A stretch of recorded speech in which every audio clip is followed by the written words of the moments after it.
मनुष्य कितना ही धनवान हो, धन से केवल सामान मिलता है, लेकिन जब मनुष्य गुणवान बनता है तो उसके गुणों से उसको सम्मान मिलता है। याद रखना, हनुमान जी के पास में धन नहीं था, लेकिन हनुमान गुणवान थे। कैसे गुणवान थे?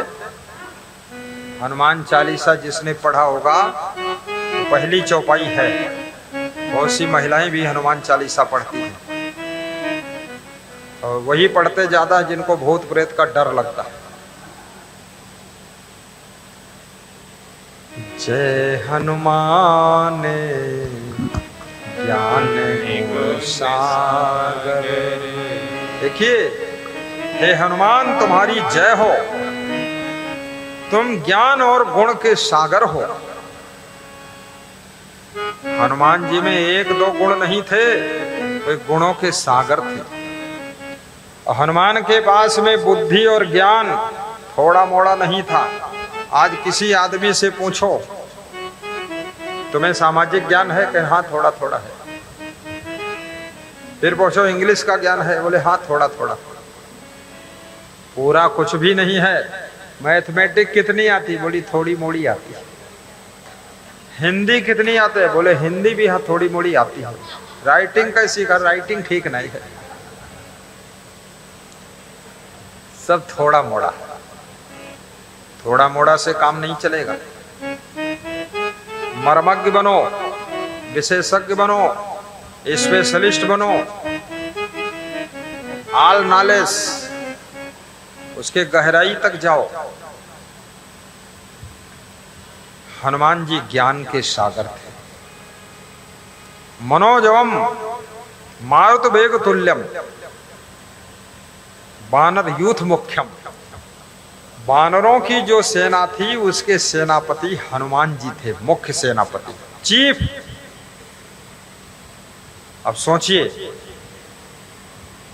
और हनुमान जी हवा की तरह चलते थे, हवा जैसे चलते। इतने फुर्ती थी उनमें, स्फूर्ति थी, तेजी थी।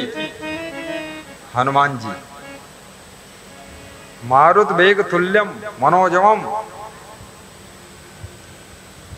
हनुमान जी कोई साधारण नहीं थे, बहुत बड़े। जय हनुमान ज्ञान गुण सागर, जय कपीस तीन उजागर। हे हनुमान तुम्हारी जय हो। क्यों जय हो? तुम ज्ञान के सागर हो, तुम गुणों के सागर हो। एक बानर कैसा है? बानर सोचो, ज्ञान का सागर, गुणों का सागर। इसलिए भगवान श्री राम हनुमान जी को गले लगाते। अवगुणी को गले भगवान नहीं लगाते, गुणों के सागर। और कबीर साहब कहते हैं, हे मानो, तेरे ना हाथ बड़े हैं, ना पांव बड़े हैं, ना खोपड़ी बड़ी है, ना तेरी टांगें बड़ी है, ना नाक बड़ी है, सब छोटा छोटा है। तेरे पैरों से मोटे पैर तो हाथी के हैं, और तेरे से बड़ी गर्दन तो जिराफ की है, शुतुरमुर्ग की है। तेरे से बड़ी आंखें घोड़े की हैं, लेकिन फिर भी सबसे बड़ा तू है। क्यों बड़ा है? क्यों? क्योंकि मानुष तेरा गुण बड़ा। हे मानो, तेरे अंदर बहुत बड़े बड़े गुण हैं, जिन गुणों के कारण तू दुनिया के सभी प्राणियों में सबसे बड़ा है, और तेरी पूजा होती है, तेरा सम्मान होता है, तेरा आदर होता है, गुणों के कारण। इसलिए बहुओं को भी गुणवान बनना चाहिए। महिलाओं को बहुत गुणवान होना चाहिए, गुणवती। रूपवती तो बहुत महिलाएं हैं, जो रूपवती नहीं है तो ब्यूटी पार्लर में जा करके डुप्लीकेट रूपवती बन लेती है। रूपवती रूपवान बहुत पुरुष मिलेंगे लेकिन गुणवान बहुत कम मिलेंगे।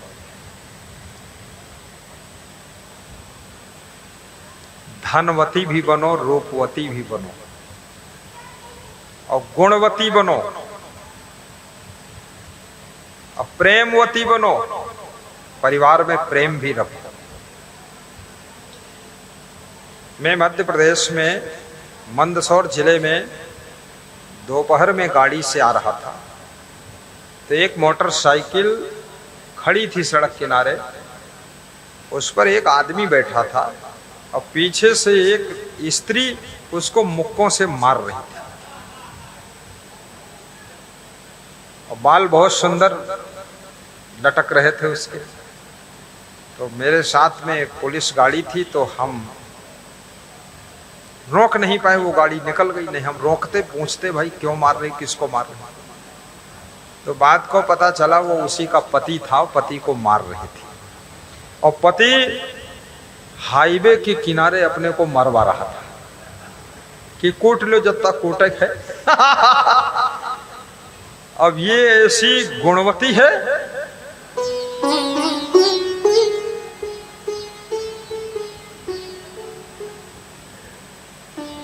गुणवती स्त्री की जो सुंदरता है उसके गुणों के कारण होती है। याद रखना, बुढ़ापा आएगा तो रूप तो नष्ट हो सकता, बीमारी आ जाए तो रूप नष्ट हो सकता, चेचक निकल जाए तो रूप नष्ट हो सकता, लेकिन आपके गुण, आप कितने ही बूढ़े हो जाओ, कमजोर हो जाओ, जर्जर हो जाओ, बीमार हो जाओ, लेकिन आपके गुण कभी नष्ट नहीं होते हैं। इसलिए गुणों की दौलत इकट्ठा करना चाहिए, उसी से दुनिया में आदर मिलता है। जय। गुणवान पति बनो।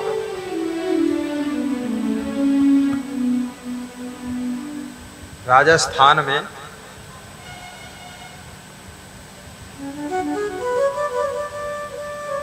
आज के 20 वर्ष पहले कुओं से पानी भरा जाता था। वहां बोर नहीं होते थे, पत्थर है नीचे।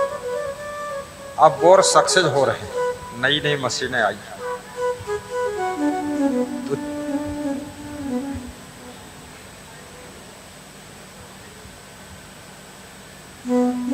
चार स्त्रियां पानी भर रही थी कुएं पर, आपस में बात कर रही थी। तो राजस्थान में कहावत है, बायां मिली चार। स्त्री को बायां कहते हैं। क्या कहते हैं? बायां। बायां मिली चार तो बाता हुई त्यार, बातें तैयार हो गई, चालू हो गई बात। और बायां मिली 8 तो बाता का लागा ठाठ, और बायां मिली 16 तो बाता का पड़ा गपोला। तो 4 स्त्रियां बात कर रही, पानी भरने गई थी। एक स्त्री बोली, मेरा पति बहुत धनवान है, अगर 10,000 मांगो तो 20,000 देता है, मेरे पति का कोई मुकाबला नहीं। तो दूसरी बोली, मेरा पति इतना धनवान नहीं है, लेकिन बहुत रूपवान है, राम और कृष्ण के रूप से भी ज्यादा सुंदर है। हमारे पति के रूप के सामने लाखों पति फेल है। तो तीसरी बोली, मेरा पति बहुत बुद्धिमान है, हर चीज उसको होठों पर याद है, मोबाइल नंबर भी सब याद रखता है, उसको 50 साल पुरानी बातें याद रहती है, बड़ा बुद्धिमान है। तो चौथी स्त्री बोली, मेरा पति बहुत धनवान भी नहीं, घर का काम चल जाता, इतना धन कमा लेता, बहुत रूपवान भी नहीं है लेकिन बहुत कुरूप भी नहीं, ठीक है, मीडियम। मेरा पति बहुत बुद्धिमान भी नहीं लेकिन बुद्धू भी नहीं, जरूरत भर का दिमाग है। बोले फिर तेरा पति है क्या? तो उसने कहा, मेरा पति बहुत गुणवान है। जब से मैं आई हूं तब से मुझे आदर सम्मान से रखता है और कभी हमको रुलाया नहीं है, हंसाता रहता है, खुश रखता है। मेरा पति ऐसा गुणवान। तो तीनों स्त्रियों ने कहा तेरा पति हमारे तीनों पतियों से बेहतर है, क्योंकि वो धनवान पति, वो बुद्धिमान पति, वो रूपवान पति, जो अपनी पत्नी को खुश न रख सके, सुखी न रख सके, उससे बेहतर वो पति है जो अपने पत्नी को हंसाता रहता है, खुश रखता है, प्रसन्न रखता है। ऐसे गुणवान पति के चरणों में हम भी नमन करते हैं।